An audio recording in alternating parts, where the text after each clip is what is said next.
was in closed session. Frank Rogers and I showed up to attend, to listen in, to glean some information as it relates to the budget. And the people of the town have been given that opportunity the last 2 years, and you closed the session. Those items that you've mentioned are in every budget, and you take those to executive session. I encourage that. That's the privacy that's required.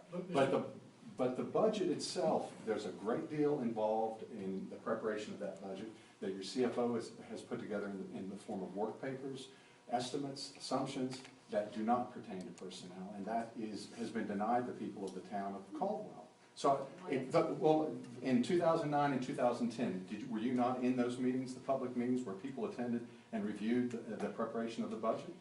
We were, but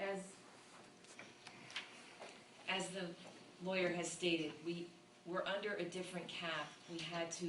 There's other things that we have to put in place that are related to personnel this year that we didn't need to talk about last year. It was non-existent. We could do whatever we wanted last year, and not that we did, but, we had very sensitive issues to talk about this year. This year was just a different year. We were under a 2% cap, and we had to make some tough decisions, and it was personnel related. Like I said, a majority of that conversation was related to personnel. Well, I would like to get the meeting notes. My name is John Kelly. I live on Hillside Avenue, and with you on those as well, because I don't find that would be very fiscally responsible. Mayor and Council, I'd like to reference the meeting notes from your May 10th, 2011 meeting. Councilman O'Donnell reported that the council would be introducing the budget on May 24th. He was quoted as stating that he looked for the toolkit and it doesn't exist. Mayor Dassey, you spoke about a special budget meeting for Tuesday, May 17th at 6 p.m. No mention was made of the fact that the mayor and council was going to review the budget in closed-door session at the meeting. Frank Rogers and I both arrived at the May 17th meeting. Paul Corelli came to me and informed us that the budget would be prepared and reviewed in executive session and we could not stay. He stated that the basis for us not being able to attend was that contracts and agreements were to be discussed along with this budget. The New Jersey Open Public Meeting Act legislates the methods by which public meetings are conducted. The Title 10, Chapter 4 of the New Jersey Code defines the law.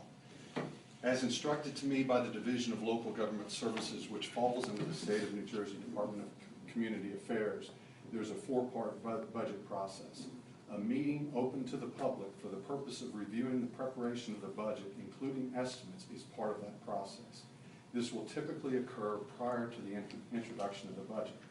The meeting the mayor and council held for the purpose of reviewing the preparation of the budget with the borough administrator, attorney, and CFO was closed to the people of Caldwell.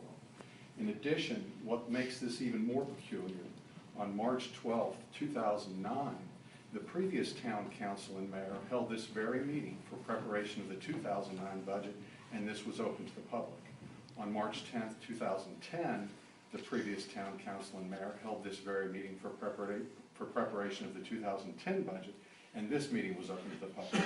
In fact, in the minutes from the meeting, I quote, "The council went over the 2010 budget line for line. Various discussions ensued. Contracts and agreements were discussed and reviewed by the previous council and mayor, and I'm assuming an executive session without requiring the need for discussing and preparing the budget in closed-door meetings." So my question to the mayor, council, and our borough attorney is, what was the statutory reason for holding a closed session to discuss the 2011 budget? Can the people of Caldwell have access to the meeting notes from this meeting that pertain to the 2011 budget? Can the people of Caldwell also have access to the work papers used for the preparation of the estimate for the 2011 budget? And can the mayor and council push the public hearing on the budget to a later date until we can get this information? The public hearing is in July. Understood. Right. So we have time. So why would you want to move it? The meeting notes?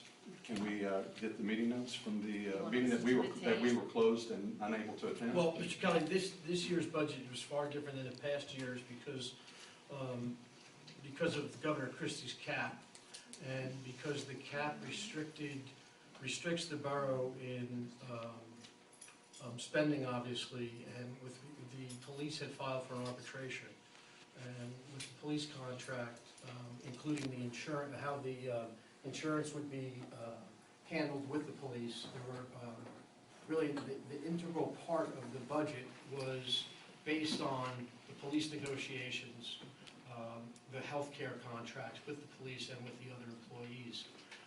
That all had to be held in private session. So the budget could not be discussed one without the other.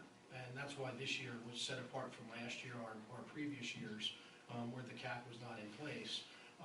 As the mayor had said, there will be ample opportunity for the public to be informed, to go over line by line, if you want to go over line by line, the budget process and the budget issues. However, again, because the police decided to file, I'm sorry, did I? I was listening to you. Okay, because the police had filed for arbitration, and because that was an integral part of the contract, the council frankly had no choice. That's not the whole budget. No, I'm not saying it's a whole budget, but it's an integral part, that along with the healthcare. I'm not quite sure what the healthcare costs are as a percentage of our budget, but they are a substantial portion of the budget. And there was the cap, so If I may, that plays into also, the rest. the rest of the pieces of the budget, we had to talk about possible scenarios with different personnel in different departments, whether or not we were going to be able to afford to keep them, what was going to happen. For instance, with the library, were we going to fund it at a current level? Were we going to fund it at the level that we only wanted, that we're only legally obligated to fund it?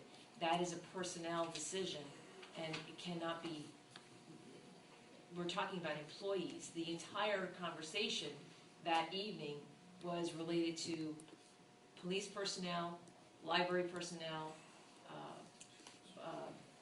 community center initiatives, you know, things of the nature of the police contract is up once every 3 years. This was the year of the police contract. The lion's share of the budget is the police. If there's any questions that you have, I'm happy to answer them. I'm happy to show you the worksheets, whatever you want to see. It's absolutely. Well, transparency, know. transparency is something that I think a lot of you have, in running for office, have pushed hard on.